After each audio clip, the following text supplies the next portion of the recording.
साथियों नमस्कार, स्वागत है आप सभी का आपके अपने YouTube प्लेटफॉर्म पर। तो यूपी के छात्रों के लिए मौके बीपीएससी के अंदर और एमपी टेट के अंदर मिलने वाले हैं। अगर आपको एक साधे तीन साधना है तो आप सभी के लिए यह वीडियो बहुत आवश्यक होने वाली है। हाँ, बीपीएससी की वैकेंसी आप सभी को पता है कि टीआरई 4 आपके सामने जल्द ही नोटिफिकेशन रिलीज होने वाला है। इससे पहले बीपीएससी टीआरई 1, टीआरई 2, टीआरई 3 हो चुकी है। टीआरई 4 का नंबर है यानी टीचर रिक्रूटमेंट एग्जाम चौथे चरण का नोटिफिकेशन शीघ्र देखने को मिलेगा और एमपी टेट के आधार पर एमपी में भी वैकेंसी देखने को मिलेगी।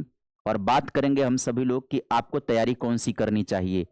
क्या आपको बीपीएससी पर स्पेशल फोकस करना चाहिए, एमपी टेट पर फोकस करना चाहिए, या यूपी में अगर आप यूपी टेट या सुपर टेट की तैयारी कर रहे हैं तो आपको क्या करना चाहिए, सीटेट के लिए कितना नंबर चाहिए सीटेट का। इन तमाम बातों की जानकारी आज आपको इस सेशन में देने वाला हूं कि यूपी के छात्रों के लिए मौके बीपीएससी एमपी टेट में 26 में बड़ी भर्ती नोटिफिकेशन जल्दी आने वाला है। सेशन का प्रारंभ करेंगे उससे पहले आपसे अपील करेंगे कि वीडियो को लाइक कर दीजिएगा, चैनल पर पहली बार होंगे तो सब्सक्राइब जरूर कर दीजिएगा। बेहतरीन अंदाज में सारी बातें आप सभी को समझाएंगे, आपके मस्तिष्क के जितने भी डाउट हैं सारे डाउट दूर करने का प्रयास करेंगे। सबसे पहले हम बात कर लेते हैं बीपीएससी टीआरई 4 को लेकर के। बीपीएससी के अंतर्गत यानी बिहार लोक सेवा आयोग वैकेंसी करवाता है शिक्षक भर्ती को लेकर के। बिहार के अंदर कोई शिक्षक भर्ती के लिए कोई आयोग नहीं है, बीपीएससी यानी बिहार लोक सेवा आयोग की जिम्मेदारी होती है। और चौथे चरण की वैकेंसी है यानी टीचर रिक्रूटमेंट एग्जाम 4th चौथे चरण की वैकेंसी है। इसका जो विस्तृत आधिकारिक नोटिफिकेशन जारी होगा वो 19-20 अप्रैल को जारी हो जाएगा। नोटिफिकेशन जारी होने के तुरंत बाद ऑनलाइन पंजीकरण की प्रक्रिया भी प्रारंभ हो जाएगी। इसके बाद आपकी बात करें, इसके बाद क्या जरूरी हो जाएगा, जो ऑनलाइन पंजीकरण की प्रक्रिया शुरू होगी। बीपीएससी के आधिकारिक परीक्षा कैलेंडर के आधार पर अगर हम बात करें तो टीआरई 4 की जो लिखित परीक्षा का पहले से डिसाइड डेट है 22 और 27 सितंबर, 22 से लेकर के 27 सितंबर तक परीक्षा की तिथि डिसाइड है। ये पहले से कंफर्म हो चुका है कि टीआरई 4 की जो भर्ती प्रक्रिया की परीक्षा होगी वो 22 से 27 सितंबर के बीच आयोजित होने वाली है। तो आपको जो चीज सबसे जरूरी है जानना कि परीक्षा कब होगी, वो तो पहले से कंफर्म है कि 22 से 27 के बीच आपकी परीक्षा होने वाली है। नोटिफिकेशन भर का इंतजार था कि परीक्षा की तिथि पहले से डिसाइड है, लेकिन नोटिफिकेशन अभी तक नहीं आया, तो उसको लेकर के भी आधिकारिक बयान आ चुका है कल के डेट में कि 19-20 तारीख तक नोटिफिकेशन हम जारी कर देंगे। तो ये भी बात कंफर्म हो गई, नोटिफिकेशन जारी हो जाएगा। इस चरण में प्राथमिक, मध्य और माध्यमिक, उच्च माध्यमिक सभी स्तरों की बात करें अगर हम तो कुल 46,000 से अधिक पदों पर वैकेंसी होनी है। अलग अलग लेवल पर अलग अलग पद हैं, उसकी एक वीडियो मैंने पहले ही बना रखा है। आप वीडियो के सेक्शन में जाइएगा तो बीपीएससी पर पहले वीडियो बना चुका हूं कि प्राथमिक में कितने पद होंगे, जूनियर में कितने होंगे, उसकी वीडियो ऑलरेडी सेपरेट आपको दे रखा हूं पहले। यहां पर बात कर लेते हैं, जरूरी निर्देश पहले आप समझ लीजिएगा। इस भर्ती प्रक्रिया में शामिल होने के लिए उम्मीदवारों को बीपीएससी पोर्टल पर वन टाइम रजिस्ट्रेशन करना होगा। जैसे आप यूपी टेट का आवेदन कर रहे हैं तो आपको ओटीआर करना पड़ रहा है। जैसे आप लोक सेवा आयोग की कोई भर्ती पर जाते हैं तो आपको उत्तर प्रदेश लोक सेवा आयोग में ओटीआर करना होता है। उसी के आधार पर आप जितनी भी भर्ती का विज्ञापन आएगा उसमें आप अप्लाई कर सकते हैं। उसी तरीके से बीपीएससी भी ओटीआर का ऑप्शन दे रहा है। आप ओटीआर करेंगे तो लोक सेवा आयोग, बिहार लोक सेवा आयोग की तरफ से जो भी नोटिफिकेशन रिलीज होगा उसमें आप अप्लाई कर पाएंगे। तो आपका ओटीआर जरूरी है। जितने लोगों ने नहीं किया है कर लेना चाहिए ओटीआर, उसका एक अलग प्रोसेस की वीडियो में बना दूंगा। यहां पर बात कर लेते हैं बीपीएससी टीआरई यानी बिहार शिक्षक भर्ती के लिए उत्तर प्रदेश के छात्र जो हैं उनके लिए क्या नियम और क्या पात्रता हो सकती है, जो सबसे बड़ा डाउट वाला सेक्शन होता है उस पर अब हम लोग आ चुके हैं। तो देखिए, आरक्षण और श्रेणी की बात करें तो बिहार शिक्षक भर्ती में उत्तर प्रदेश या किसी भी अन्य राज्य के सभी उम्मीदवार कौन सी श्रेणी में जाएंगे, अनारक्षित के अंतर्गत जाएंगे, अनरिजर्व्ड या जनरल कैटेगरी में जाएंगे। फिर चाहे आप यूपी में किसी भी आरक्षण की श्रेणी में क्यों ना आते हो, यूपी में आप ओबीसी हो, आप एससी हो, आप एसटी हो, आप ईडब्ल्यूएस हैं, आप फीमेल हैं, यूपी में आपको आरक्षण मिलता है, बिहार में नहीं मिलेगा। बिहार में आप कहां जाएंगे, अनारक्षित श्रेणी में जाएंगे। इसलिए आपकी आयु सीमा यानी एज लिमिट यूपी के छात्र या अन्य स्टेट के छात्रों की अगर हम बात करें तो उनकी जो आयु सीमा होगी, एज लिमिट होगी, बिहार के जो अनारक्षित वर्ग महिला और पुरुष के लिए निर्धारित होगा उसी सीमा का नियम आपका लागू होगा। समझ में आ गई बात। जैसे मान लीजिए बिहार में अनारक्षित वर्ग में मान लीजिए 40 एज लिमिट है, तो यूपी वाले आप हैं तो आपको भी उतने रहेगा। 40 पुरुष के लिए 45 महिला के लिए है, अनारक्षित में वही नियम लागू होगा अगर आप यूपी स्टेट या अन्य स्टेट से जा रहे हो। बिहार में तो कोई भी छूट नहीं मिलने वाली है, इस बात के लिए आप पहले ध्यान दीजिए। सीटेट की अनिवार्यता की बात अगर हम करें तो प्राइमरी अगर आपको देना है 1 से 5 के लिए टीचर बनना है तो आपका सीटेट पेपर 1 अनिवार्य है। और अगर आप जूनियर कक्षा 6 से 8 के लिए देखना चाह रहे हैं वैकेंसी को, तो आपका जूनियर में सीटेट आपका पेपर 2 क्वालिफाई होना जरूरी है। एक तो बात ये कंफर्म हो गई, इतना आपको क्वालिफाई होना जरूरी है। अब बात करते हैं कि कितना नंबर चाहिए आप क्वालिफाई होंगे। तो महत्वपूर्ण नियम यह है कि चूंकि यूपी के छात्र सामान्य श्रेणी में गिने जाते हैं बिहार में, इसलिए सीटेट में आप 90 यानी 60% आपका अंक होना जरूरी है। यदि यूपी का कोई भी आरक्षित वर्ग का छात्र 82 से 89 के साथ है तो बिहार में आवेदन के लिए पात्र नहीं होगा। अब आप कहेंगे सर जी हम तो सीटेट क्वालिफाई है ना, सीटेट तो सेंट्रल लेवल पर होता है, तो सीटेट में अगर हम 82 पाए हैं तो हम क्वालिफाई हैं, तो अगर हम क्वालिफाई हैं तो बिहार में क्यों नहीं भर सकते हैं। तो सेंट्रल की वैकेंसी में आपको लाभ मिलेगा, किसी स्टेट की वैकेंसी में जाएंगे तो स्टेट तय करेगा कि उसकी योग्यता क्या होगी। तो अगर आप बिहार में जा रहे हैं तो बिहार में क्लियरली मेंशन कर रखा है कि अदर स्टेट के कोई भी कैंडिडेट हो उनका सीटेट में 90 नंबर होना जरूरी है। तो सीटेट में आपका 90 है और आपने डीएलएड कर रखा है, आपने डीएलएड कर रखा है ना, आपने डीएलएड कर रखा है तो आप अप्लाई करिएगा प्राइमरी में। और अगर आपने डीएलएड कर रखा है साथ ही साथ आप ना जूनियर अप्लाई कर सकते हैं अगर आप सीटेट पेपर 2 क्वालिफाई हैं। पहली कंडीशन डीएलएड हैं आप, और अगर सीटेट प्राइमरी क्वालिफाई हैं, सीटेट जूनियर क्वालिफाई हैं और डीएलएड आपका कंप्लीट हो चुका है, अपीयरिंग में नहीं है, तो आप प्राइमरी और जूनियर दोनों की भर्ती प्रक्रिया में शामिल हो सकते हैं। और अगर आप बीएड हैं तो आप जूनियर से ऊपर आप अप्लाई कर सकते हैं, जूनियर या जूनियर से ऊपर। तो बीएड वाले कहां से अप्लाई करना शुरू करेंगे, जूनियर से शुरुआत करेंगे अप्लाई करना। आगे की कंडीशन आप समझिए, आगे की कंडीशन ये है 9 से 12 के लिए। तो बात करें टीजीटी पीजीटी या 9 से 12 के लिए, तो बिहार सरकार द्वारा स्टेट का आयोजन किया जाता है, स्टेट टीचर एलिजिबिलिटी टेस्ट का आयोजन किया जाता है, जिसमें पेपर 1 जो होता है वो टीजीटी के लिए होता है और पेपर 2 जो होता है वो पीजीटी के लिए होता है।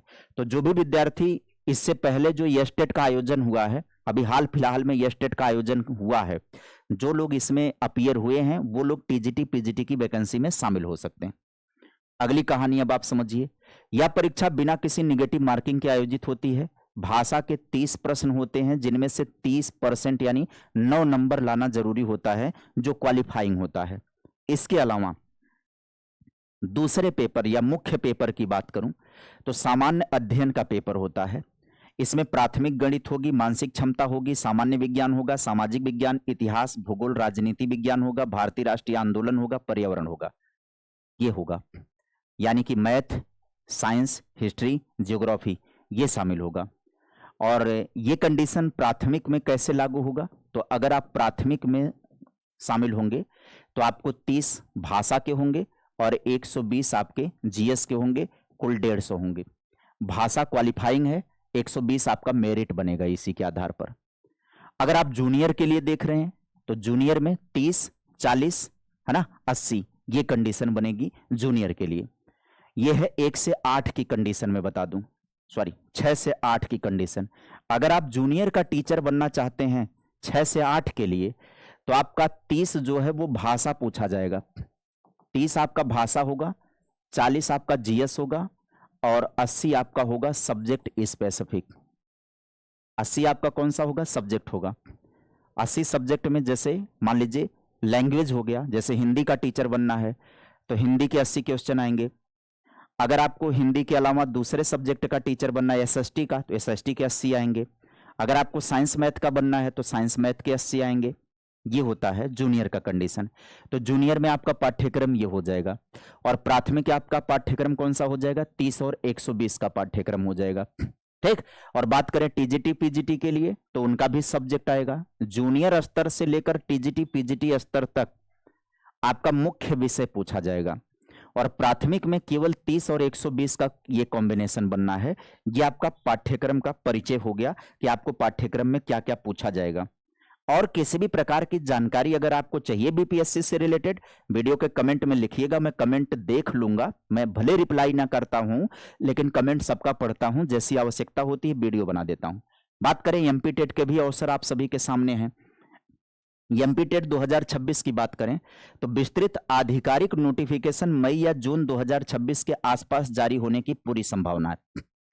नोटिफिकेशन जारी होने के साथ ऑनलाइन आवेदन की प्रक्रिया भी शुरू हो जाएगी। यहां पर भी ठीक ठाक भर्ती मिलेगी देखने को। तकरीबन 5000 पद मिल रहे हैं यहां पर भी प्राथमिक में। यहां पर जूनियर की परीक्षा की बात करें तो जूनियर की जो पात्रता परीक्षा होगी वो जुलाई में होगी, और प्राथमिक की जो पात्रता परीक्षा होगी वो अगस्त में होगी। एमपी की बात कर रहा हूं। जूनियर की जो पात्रता परीक्षा है जुलाई 26 में होगी, और प्राथमिक की जो पात्रता परीक्षा है वो अगस्त 2026 में प्रस्तावित है। बाकायदा कैलेंडर जारी हुआ है, डेट डिसाइड है पहले से।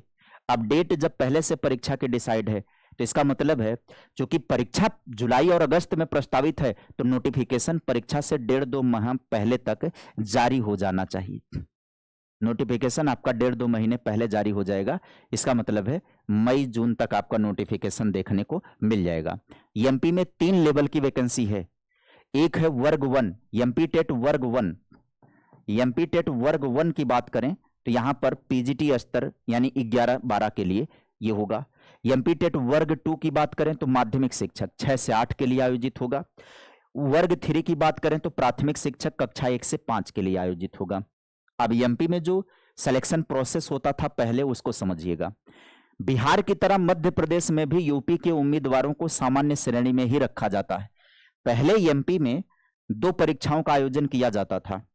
एक एमपी टेट का आयोजन होता था। मध्य प्रदेश शिक्षक बनने के लिए 2 चरणीय प्रक्रिया पहले लागू होती थी, जिसमें एक चरण होता था पात्रता परीक्षा का और एक चरण होता था सुपर टेट टाइप का चयन परीक्षा का। लेकिन इस बार ये चयन परीक्षा नहीं होगी। इस बार पहले ही आपने वीडियो देखा होगा जिसमें मैंने जानकारी दी है, तो इस बार केवल एमपी टेट के आधार पर भर्ती होगी।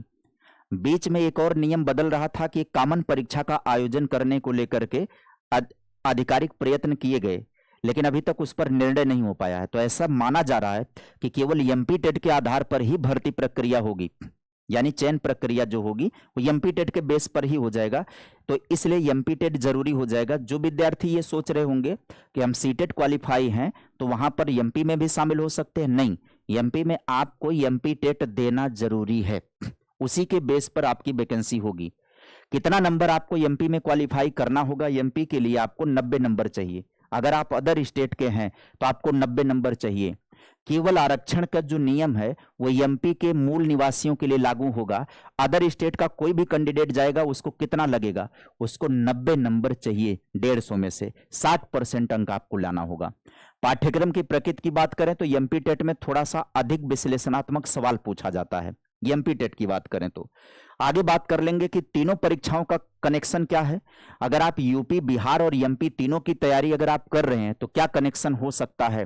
तो देखिए, यूपी में अगर आप यूपी टेट की तैयारी कर रहे हैं, यूपी में अगर आप यूपी टेट की तैयारी कर रहे हैं तो आप एमपी टेट भी दे सकते हैं, क्वालिफाई कर जाएंगे।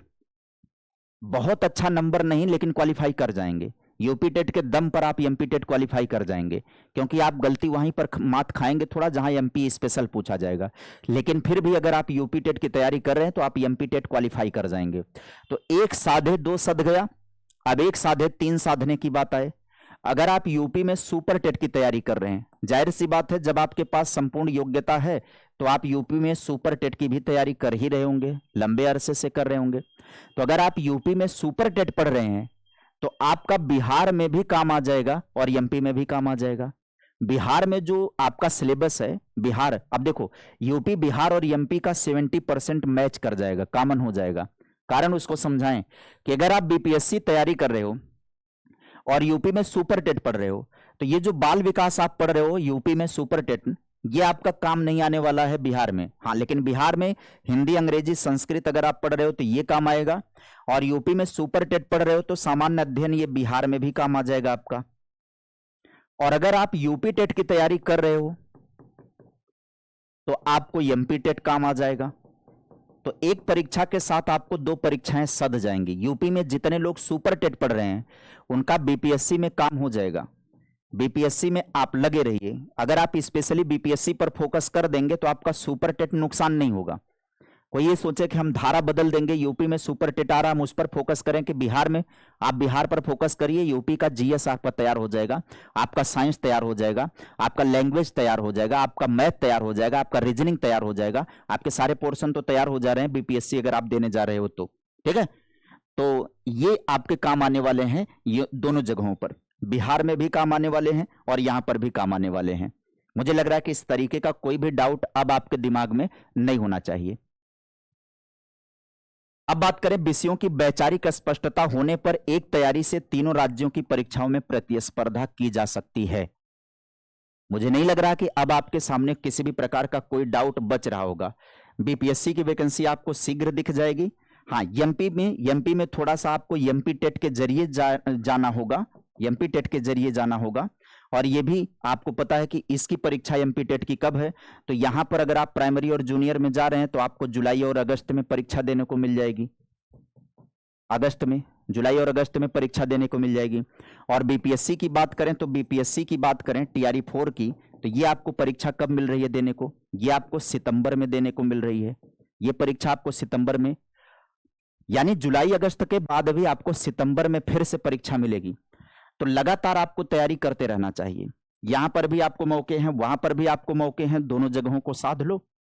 यूपी का सुपर टेट, अगर भविष्य में वैकेंसी आएगी यूपी में प्राइमरी में तो आपका कोई नुकसान नहीं होगा। अगर आप बीपीएससी और एमपी टेट की तैयारी कर रहे हैं तो आपको 1 साधे 3 सध जाएगा।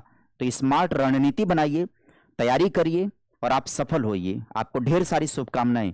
इस तरीके की वीडियो आपको लगातार मैं देते रहता हूं। कोई भी जो एजुकेशनल न्यूज होती है, जानकारी होती है, वो वीडियो मैं इस प्लेटफॉर्म के माध्यम से आपको प्रदान करता हूं। अगर आप अभी तक वीडियो देखने के बाद भी चैनल को सब्सक्राइब नहीं किए हैं तो आपसे अपील करेंगे कि आप चैनल को सब्सक्राइब कर दीजिएगा, वीडियो को लाइक कर दीजिएगा। मिलते हैं फिर किसी नए अपडेट के साथ नई वीडियो में। और अगर आपको कोई और डाउट रह गया है योग्यता से रिलेटेड, कॉम्बिनेशन से रिलेटेड, सिलेबस से रिलेटेड, वीडियो के नीचे आप कमेंट कर दीजिएगा। आपको डिटेल जानकारियां मैं दे दूंगा इसी सेशन के। Bye bye, take care, thank you.